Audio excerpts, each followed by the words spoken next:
So yun, what's up guys? Aalis na ako.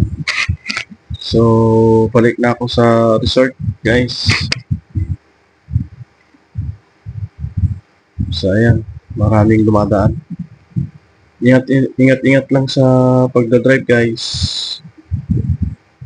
Kasi delikado. Sayang ang buhay. Tingin-tingin ng mabuti sa paligid para maiwasan yung disgrasya. Yung iba kasi paskasero pag nagmumotor, kaya karamihan sa kanila disgrasya. Yung iba namamatay. Pero sa akin guys, tinitignan ko maayos yung dinadaanan ko. Tsaka dahan-dahan lang ako sa pagpatakbo ng motor. Kasi mahirap na guys. Kasi kunting kamali mo lang, sigurado kung hindi sa ospital, sa morgue.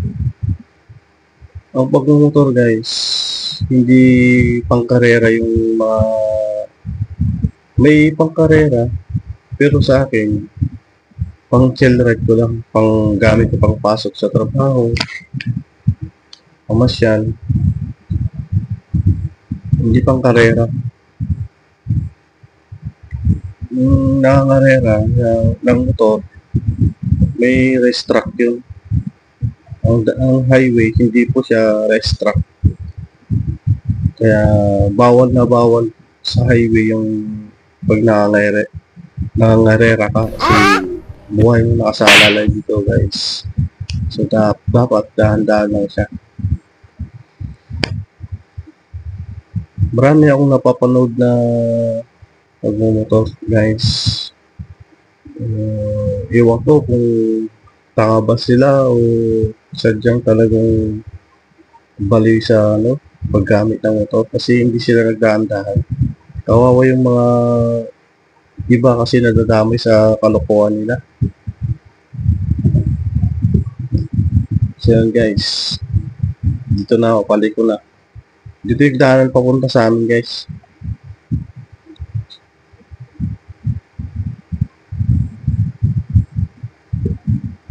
So binabaybay ko na yung daan.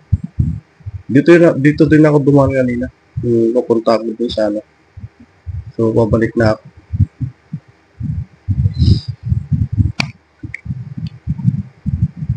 Wala pa naman na tidisgrasya dito guys, kasi karamihan dito sa amin maiingat sila mag-drive, lalo na yung mga tricycle. So malabo yung disgrasya dito sa amin. Ilan lang, hindi tulad ng ibang lugar. Sa iba, araw-araw may disgrasya. Kaya ingat-ingat lang po sa pagmamaneho. Sana maging tayo sa kapwa natin para maiwasan natin yung disgrasya.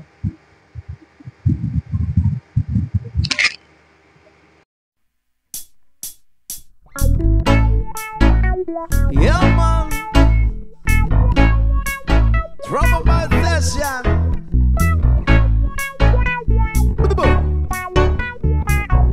Another reggae flavor for the drama boys. Watch out.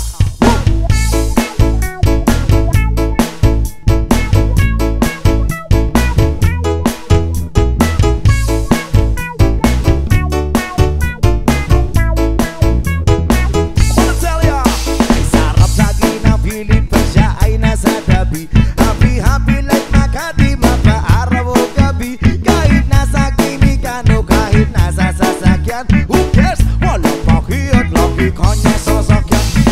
Happy kami mula Linggo hanggang Lunes. Nang bigla siya napaalam, papunta daw sa US. 2 linggo sa LA, 2 linggo sa Manhattan. Isang buwan walang kwentuhan, isang buwan walang sundutan. Pagbalik sa Maynila, ako ay nananabik. Mabaliw-baliw ako sa kanyang mga alik. Okay lang di maiwasan na mamiss minsan. Pero pag kami nakita, aking pangigigilan. Di ko siya titigilan when she come. Di ko siya titigilan when she come. Di ko siya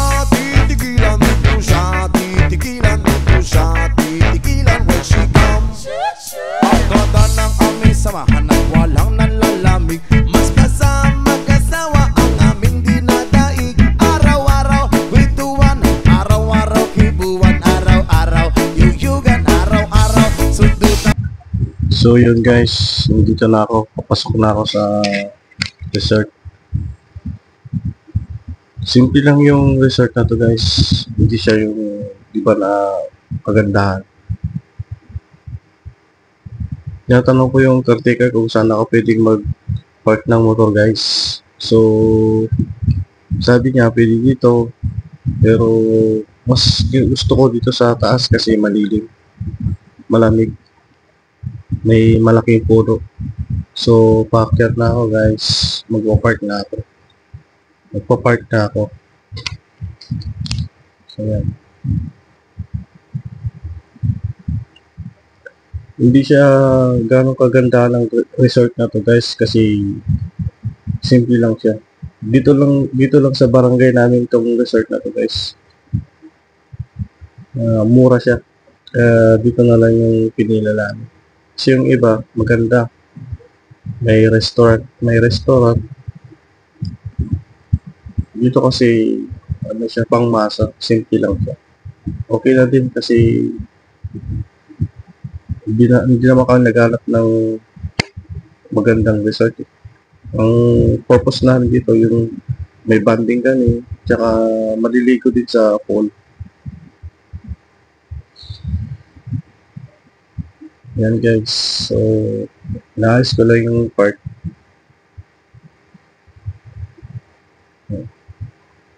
Walang daan, akala ko doon ang daan. So yan guys, punta na tayo.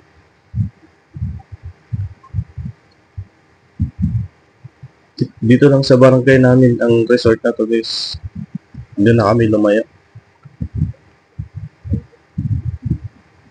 Yan guys, pataas na. May aso pa, naghihintay.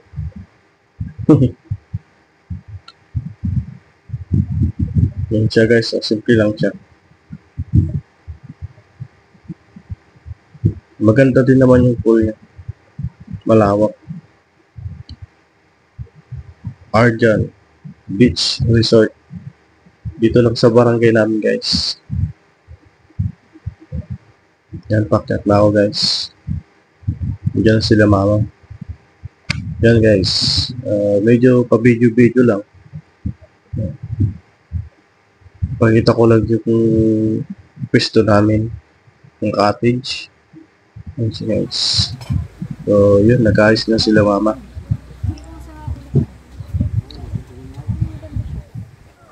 Yan, ang dalawang pamangkin ko guys. Ito po ang handa namin.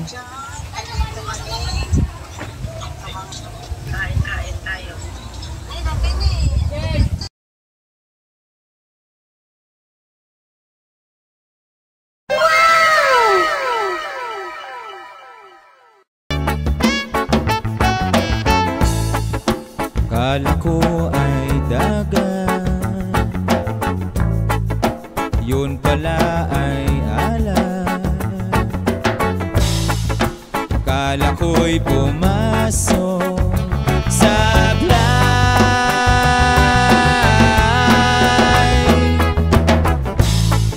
Pikit ko ang aking mata, ikaw ang nakikita. Akala ko'y wala